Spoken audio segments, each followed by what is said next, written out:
પૂછીને લેમ્પ હરખો કરવા ગયા હતા. અહીંયા આપણા બાથરૂમમાં 5 દિવસથી લેમ્પ નથી. પેલા ઈ હરખો કરો ને. ઈ ભલે ને કઈ તમને ખબર છે જ્યારે સોસાયટીની મીટિંગ હોય ને ત્યારે એ લોકો આપણી જ વાતો કરે છે. તાર પપ્પાને મેં કેટલી વાર કીધું ને પણ ઈ સમજતા જ નથી. બોલ કાલે તેઓ મારા બેનની ઘરે તમારે રૂમ ફેરવવા સામાન ફેરવવા જવાનો હતો બરોબર, તો ન્યા તમે ન ગયા. ન્યા તમે મને બાના આપી દીધા કે મને કમરનો દુખાવો છે ને મારે મીટિંગ છે. પણ ઓલી પાડોશીએ બોલાવી તો કેવા પટપટ પટપટ કરતા હૈલા ગયા.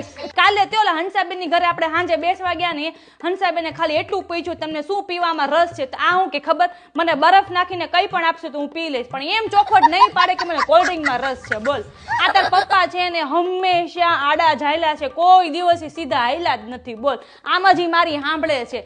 કાલે મેં એને શું કીધું ખબર કે આ નાકેથી છે ને મરચા લઈ આવો, તો ઈ સોસાયટીના નાકે છે ને કોકની ચર્ચા સાંભળવા માટે ઉભા રહે, પણ એમ નહીં કે આપણે ટાણે ઘરે જઈએ.